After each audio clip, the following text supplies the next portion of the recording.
যিটো ফলাফল দেখিবলৈ পালোঁ নিশ্চয়কৈ আমাৰ 28 নম্বৰ বছৰেকৰ সমষ্টিত ৰাইজে উন্নয়নৰ স্বাৰ্থত মৃত্যুজোঁটৰ মই প্ৰাৰ্থী হিচাপে মোক এনেকুৱা ধৰণৰ ভোট প্ৰদান কৰিলে যি ভোটে বহুতো ব্যৱধানত জিকি যোৱাত মোক সহায় কৰিলে। গতিকে মই পোনপ্ৰথমতে আমাৰ 28 নম্বৰ গোসাইগাঁও ৰাজ্যবাসীলৈ মই আন্তৰিক শুভেচ্ছা আৰু অভিনন্দন জ্ঞাপন কৰিছোঁ। নিশ্চয়কৈ আমাৰ এইখন অঞ্চলত আমি উন্নয়ন সাধিব লাগিব, কাৰণ উন্নয়ন বিনে আমাৰ কোনো গঠনতৰ নাই।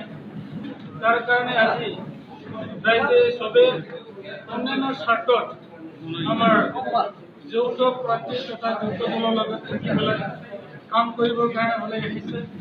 তাৰ কাৰণে মই ৰাইজক কোটি কোটি ধন্যবাদ জ্ঞাপন কৰিছোঁ আৰু সঁচাসঁচিকৈ মই স্পেচিয়েলি থেংকছ দিব বিচাৰিছোঁ আমাৰ ভাৰতৰ মহান যিজন প্ৰধানমন্ত্ৰী নৰেন্দ্ৰ মোদীজী ডাঙৰীয়াৰ যিখন কথা সবকে সাথ সবকে বিকাশ এই মন্ত্ৰক লৈ আজি গোটেই আমাৰ ভাৰতবৰ্ষত যেনেকুৱা ধৰণৰ উন্নয়নৰ কাৰণে আমাৰ ভাৰতবৰ্ষবাসীয়ে কামত লাগি আছে, ঠিক তেনেকৈ আমাৰ অসমৰ সন্মানীয় মুখ্যমন্ত্ৰী ডক্টৰ হিমন্ত বিশ্ব শৰ্মা দেৱ ইয়াৰ লগতে আমাৰ বিটিআৰচি সন্মানীয় প্ৰমোদ বড়ো ডাঙৰীয়া আৰু আমাৰ অসমৰ বিভিন্ন বিভাগত থকা মন্ত্ৰী যেনেকৈ আমাৰ সন্মানীয় অশোক সিংহালজী, আমাৰ ইউজি ব্ৰহ্ম ডাঙৰীয়া আৰু আমাৰ অসমৰ বিজেপিৰ ৰাজ্য সভাপতি ভৱেশ কলিতা ডাঙৰীয়াকে আদি কৰি আমাৰ বিজেপিৰ যিসকল নেতৃবৃন্দ আছে অতুল বৰা ডাঙৰীয়া আৰু আমাৰ এই বিটিআৰ অঞ্চলত থকা আমাৰ সন্মানীয় ইএমসকল আৰু আমাৰ জিএমসকলৰ লগতে আমাৰ 28 নম্বৰ সমষ্টিত নিৰ্বাচনৰ বৈতৰণি পাৰ কৰিবৰ কাৰণে ইনচাৰ্জ হিচাপে ইয়াৰ আমাৰ দায়িত্ব দিয়া আমাৰ এফালে ডাঙৰীয়া আদি কৰি বিজেপিৰ যিমানবোৰ আমাৰ কৰ্মকৰ্তা আছে, আমাৰ এপিপি দলৰ যিমানবোৰ কৰ্মকৰ্তা এজিপিৰ যিমানবোৰ কৰ্মকৰ্তা একেলগে আমি ইয়াত কাম কৰিছে, একেলগে এই কামৰ বিনিময়ত ৰাইজে বুজি পাইছে নিশ্চয়কৈ আমি উন্নয়ন হ'বলৈ হ'লে ইয়াত আমি উন্নয়নৰ স্বাৰ্থ ভোট প্ৰদান কৰিব লাগিব। তাৰ কাৰণে আজিৰ তাৰিখত ৰাইজে বিৰোধী দলক ভোট প্ৰদান কৰা নাই, এইটোৰ কাৰণে কৰা নাই যে ৰাইজে উন্নয়ন বিচাৰিছে।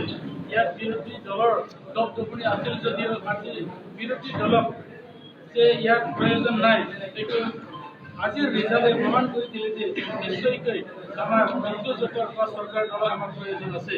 গতিকে নিশ্চয়কৈ আপোনালোকক এইখিনি কথা অৱগত কৰিব পাই মই আনন্দিত হৈছোঁ। অনাগত সময়ত আমাৰ সন্মানীয় মুখ্যমন্ত্ৰী ডাঙৰীয়াই এটা ডাঙৰ কথা কৈ গৈছে কেম্পেইনৰ সময়ত যে অসমৰ 126খন সমষ্টিৰ ভিতৰত গোসাইগাঁও এখন পিছপৰা এটা সমষ্টি।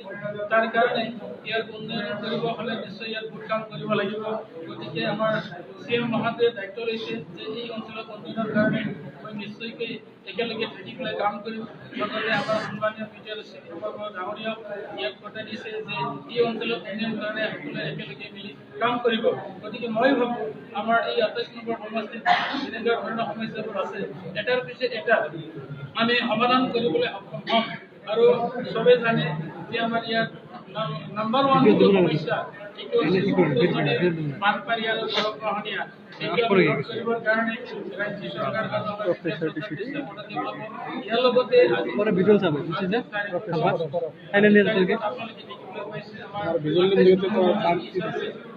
আজিৰ তাৰিখলৈকে 30% বিদ্যুতে সামৰি ল'ব পৰা নাই, বিদ্যুতিকৰণ হোৱা নাই। এইবোৰ গাঁৱৰ সামৰি লোৱা হ'ব।